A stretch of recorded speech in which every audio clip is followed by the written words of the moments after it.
A very good morning to all my dear children.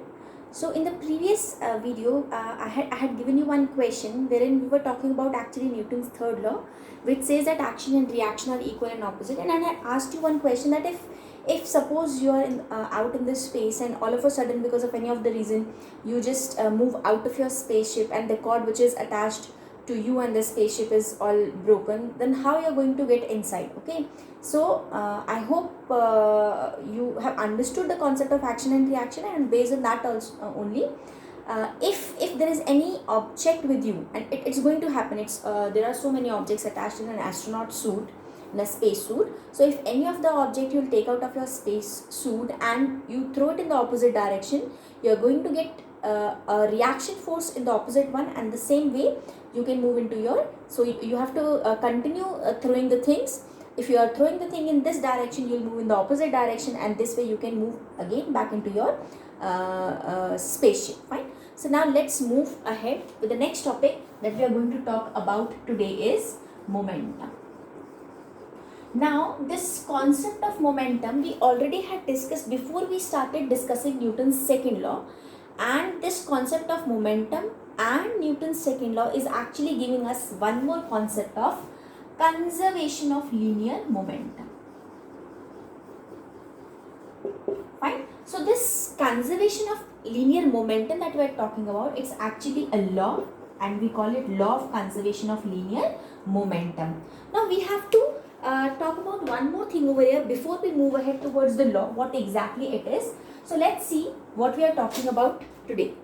So here we are going to talk about any two objects. Suppose this is object 1, this is object 2. These two objects, when they are in a system, okay, and they are applying force on each other, this thing we are going to call as internal forces of the system. Okay, what is the meaning? System means this whole thing wherein only two objects are interacting. There can be three objects also, but if the interaction is happening between only 1, 2 or 3 objects, this whole thing we are going to call as system, and the forces which are acting upon one another in that system are known as internal forces. Now let's say if I take one more object, suppose this is object 3, and this object 3 comes from outside and all of a sudden applies force over here or here, that force I'm going to call as external force. So this thing you have to remember, because when we are going to talk about law of conservation of momentum, we are going to talk about internal forces wherein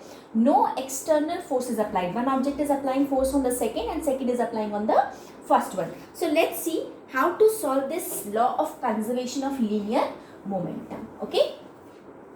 Moving ahead, we have to assume that we have two bodies. Let's say this is object A and this is object, let's make it a bit farther from each other. Object A and this is object B. Okay, both have certain mass. Let's say mass of object A is ma, mass of object B is mb, and both are moving some certain initial velocity, and I have named that as ua and ub, as u is used for initial velocity. Now after some time, let's say, because we are talking about the forces, internal forces of this whole system where body A and B are interacting with each other. Okay, so you are not considering any other object in this whole system. Now let's say after certain time duration, A and B object, both of these objects collide with each other. So when the collision is taking place, what happens? There is a single time only, because in, let's say, time 5 seconds, time 2 seconds, time 1 seconds, in that particular time duration itself, object A and B are colliding with each other.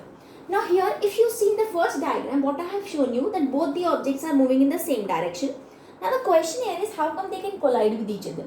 They can collide with each other if we assume, now here we have to assume that ua means initial velocity of this object is greater than initial velocity of the other object. Now here one more question arises, that why can't we take two objects which are moving in the opposite direction? Let's say one is coming from this side, the other one is coming from that side. In that case also, the two objects are going to collide. So that is also true. But why we have not taken over this thing over here is, the reason being is, if we are assuming these two things coming from the opposite direction, there we have to use different rules of multiplication and division that is vector addition, subtraction, multiplication or division. That is a whole lot other rules. We cannot apply simple rules of mathematics if we are considering the two objects moving from opposite direction. That's the reason, because we are talking about linear momentum, we are talking about our 10th standard. So in 10th we don't study about scalars and vectors in that much of detail. So we are taking this situation wherein the objects are moving in the same direction, and we are considering the case that UA is greater than UB. So obviously this object will reach this second one faster and they both will collide with each other. Okay, so this is the case that we have considered over there. Now both were moving, both collided in certain time duration, and after the collision has taken place, again both of them started moving with some final velocity, let's say VA and VB.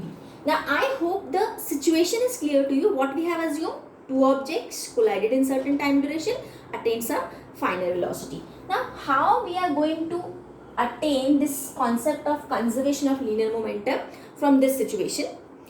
Now Newton's second law says that F equals to delta P by delta T, or T itself also we can write. So here this second law is giving us the change in momentum. Okay, now if we don't want this momentum to change, if we want this momentum to be conserved, here constant means there is no change. No change means the momentum or any of the thing that we are talking about remains conserved. So if this remains conserved, it means there has to be no force acting on the object. Okay, I hope you have understood. So if we go back to Newton's second law, the law itself is talking about conservation of linear momentum. How? That if there is no external force applied, delta P will remain same. There won't be any change. Fine. But let's see, because we are taking this case, let's solve this case over here taking Newton's second law. Now according to Newton's second law, F equals to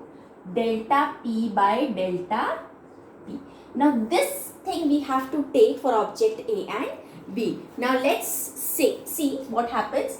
If we are talking about force from object A to object B, according to Newton's second law, delta P will be mv minus mu by T. Now to be very specific, because we are talking about force of object A on object B, we can write over here MAVA minus MAUA. Fine, and time will remain same. Similarly, for object 2, I can write FBA equals to MBVB minus MBUB divided by T. Change in momentum. I have just opened up that formula of momentum and I have written it over here.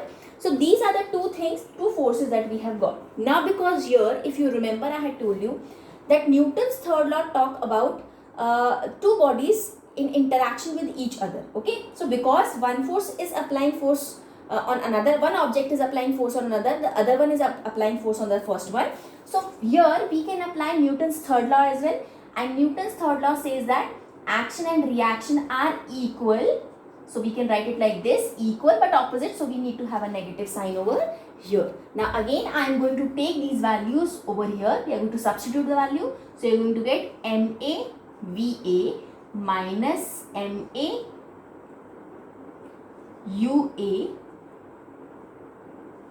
equals to MBVB minus MBUB, but this whole thing will come with a negative sign. So we are going to have negative sign because there is a negative sign here, and divided by time. Now because time taken for the collision of the two objects was same, so time and time will cancel out with each other. So finally we are left with MAVA minus MAUA equals to minus of MBVB plus MBUB, because there was a negative sign here, so sign inside the bracket will change.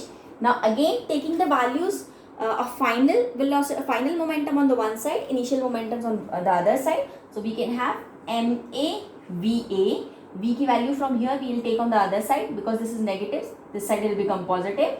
MBVB equals to MBUB plus, when this will go here it will become plus MAUA. So you can see that the momentum, final momentum of both the objects and initial momentum of both the objects, the sum remains same. This proves that when the collision or before whatever the momentum these two objects had, and after the collision whatever momentum the two objects have attained, the sum of these momentums, final and initial of both the objects, will remain same, and this proves that the conservation of linear momentum. This is what is the law of conservation of momentum.